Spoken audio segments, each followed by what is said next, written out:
Welcome back to the Yu-Gi-Oh! Duel Monster Sins. With the start of a new season comes a new intro, so I figured I'd kick off each season with any sins I find on the signature intro. This shot of the Pharaoh standing on top of a roof actually looks like the most badass duel ever. The reason it's a sin? Because it never actually happens. I can't be the only one who actually thinks a 5-on-5 duel sounds like an insane battleground, right?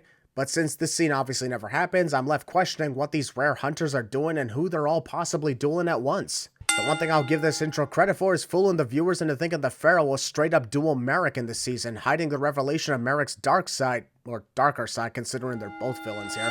I love how this intro just casually shows us the three most powerful monsters in the entire game like it's an everyday thing. On the first viewing, we wouldn't even think about the fact that we just saw the three gods of Egypt in all their glory, thus it's still a mystery on what they look like. We had the answer all along. Yep, Tristan and Taya are still a thing here. Joey Wheeler and Seto Kaiba each get a badass reveal while Tristan removes a helmet and Taya is dancing. It's an actual metaphor for how useful they truly are. Also, if we're gonna keep dragging Taya and Tristan into the season, can they at least do something useful for once? Like maybe join in the next tournament? Or hell, even start new character development arcs? The end shot of the Pharaoh summoning his monsters is always fun to watch, but why does he still have Exodia as the ultimate monster in his deck? He has only ever used it once and lost it in episode 3 of the last season. Couldn't they have moved the Dark Magician in its place for the time being? When he's not being captured by ancient evil magic, Solomon Moto spends his time sweeping the outside of his game shop that nobody ever visits.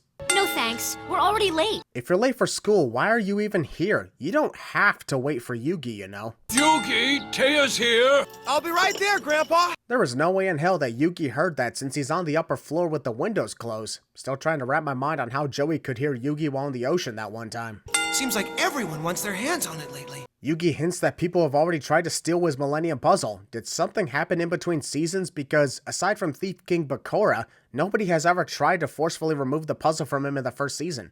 Also, Yugi, why are you staring at yourself in shock? Is this the first time you've ever seen your own reflection? And how the hell do I have a reflection? I'm a literal spirit. And I sense fate has more in store for us. It's not another Dungeon Dice Monsters game, is it?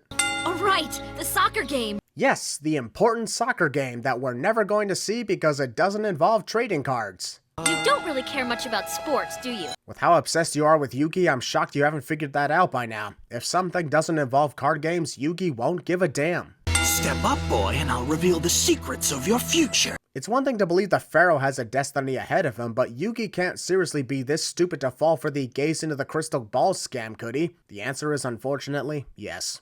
I must hold a personal item. Your necklace will do nicely. Yugi continues to fall for this. The moment anyone says that they have to hold a personal item of mine to see the future is the moment I reach in my pocket and pull out my middle finger. Also, we haven't even been introduced to the main antagonist of the season, and his plan is already stupid. It involves possessing Bandit Keith as a fortune teller, and hoping that Yugi would just so happen to pass by and be foolish enough to fall for this scam so that a chase into an abandoned warehouse could take place.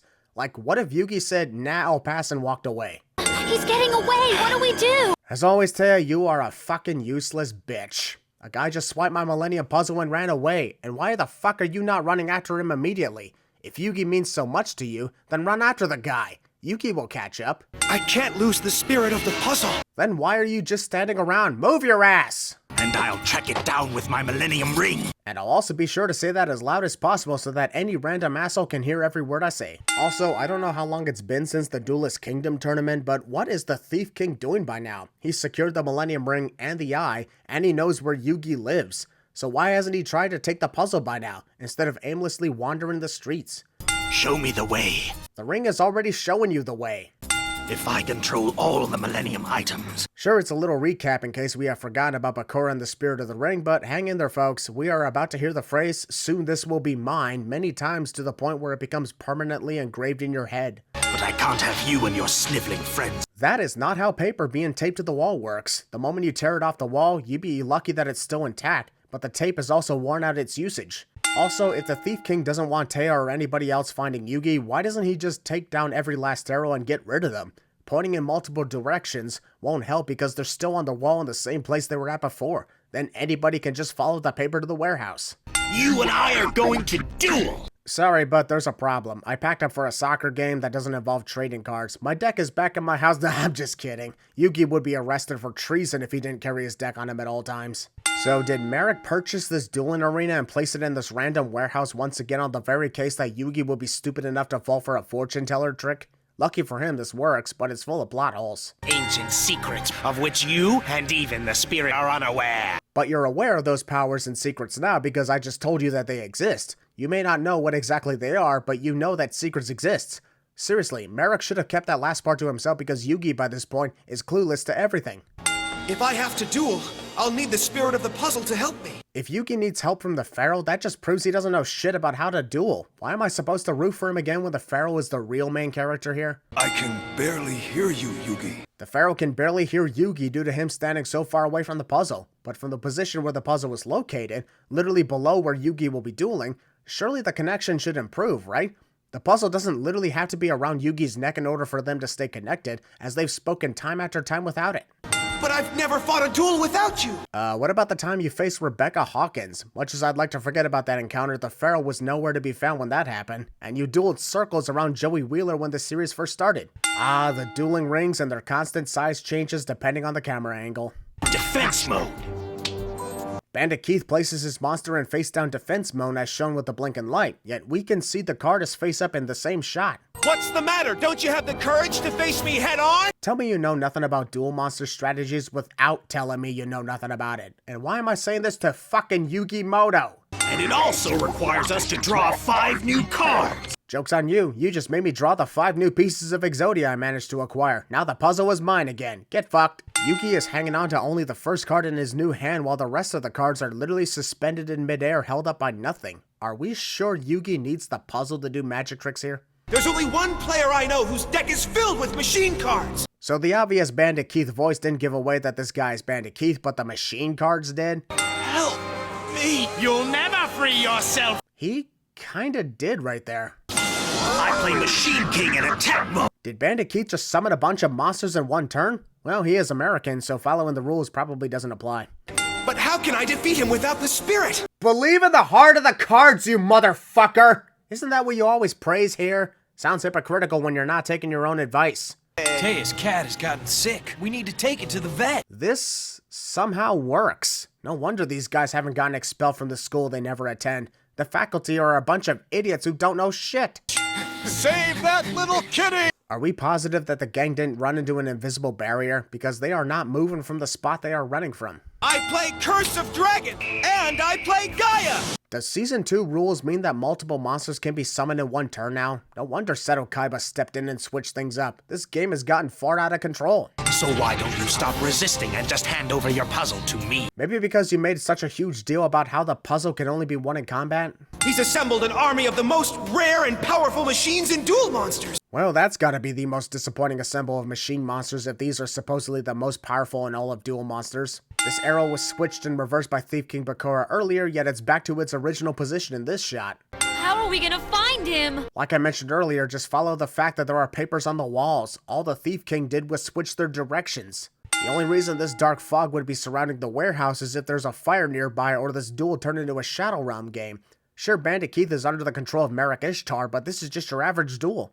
There's not a card in there that can take on my all-powerful Zero. Famous last words. He may have beaten Bandit Keith in Duelist Kingdom. Obviously, Maracle wouldn't know that it was actually Joey Wheeler who eliminated Bandit Keith from the Duelist Kingdom tournament. When you think about it, Keith likely covered it up and claimed that Yugi defeated him in the tournament to hide the embarrassment. A subtle added detail to fit for Keith's character. Well played there. Soon, I will be the keeper of that Millennium Puzzle. See what I mean, folks? You're gonna hear a lot from that.